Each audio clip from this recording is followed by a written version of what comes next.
It is the BSU statement on withdrawal from Tahrir Coalition. It's an acronym for transparency, accountability, humanity, reparations, investment, and resistance. I'm quoting the second paragraph. As part of our advocacy for Palestinian liberation, the BSU, again, this is from University of Michigan, the BSU, University of Michigan, has been collaborating with the Tahrir Coalition to advance the Palestinian cause and to demand that the university divest from companies invested in genocide. Okay, and that's the victim thing.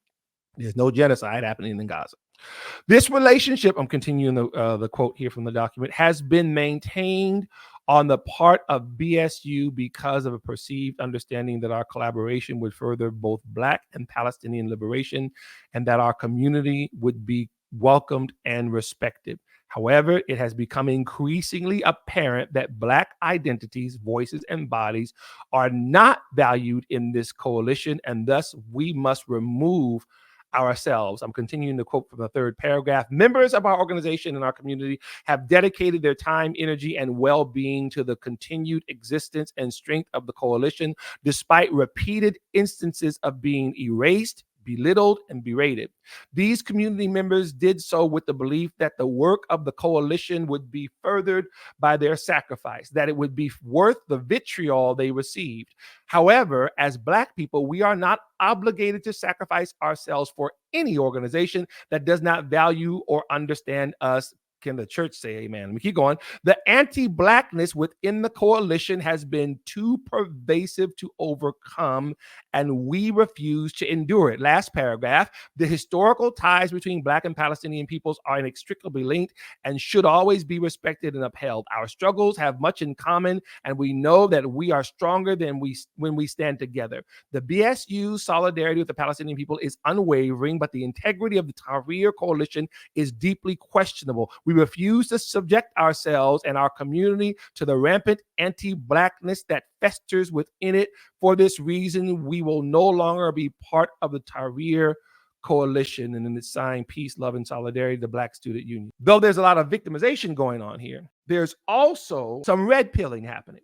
For those Black Student Union members at University of Michigan and then others, I would have you consider that the anti-Blackness, the anti-Black racism, as they say, is not a bug, it's a feature. That the racism that's in the pro-Palestinian anti-Zionist movement is deeply embedded by necessity.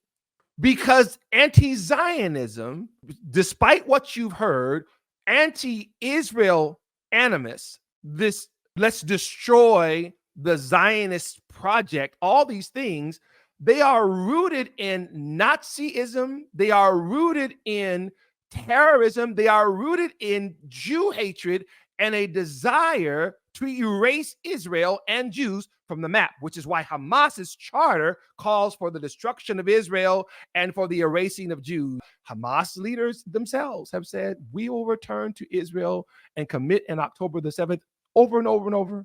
But if there's one group they hate, it seems the most after Jews is Black, whether Black in the diaspora, Black Americans, or what have you, or Black Africans, which is why there are so many African slaves throughout the Arab Muslim world. During the school year, post October 7th, African-American Congressional Representative Byron Donalds went to George Washington University, if I'm not mistaken.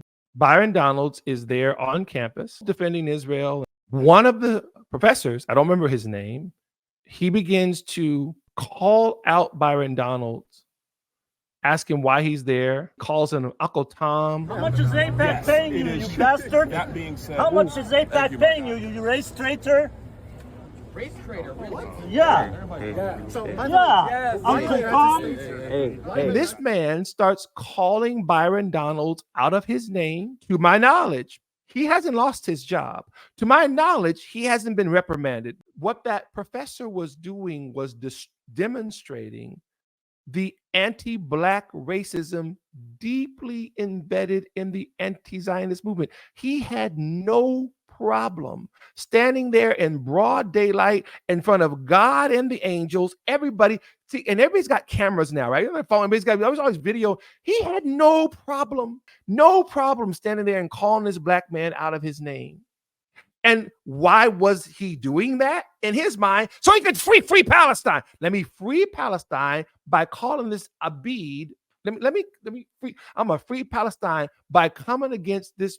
I'm gonna call him, and not that Byron Donalds was tripping on the fact that he was black. Is that the professor coming for him hated the fact that this black man had the audacity and the unmitigated gall to not bow at the altar of black for power. How dare this black man come on the campus and find out about how these Jewish students are being treated and the anti-Israel and the anti-American? How dare? Who does Byron Donald think he is? That's how he was talking to him.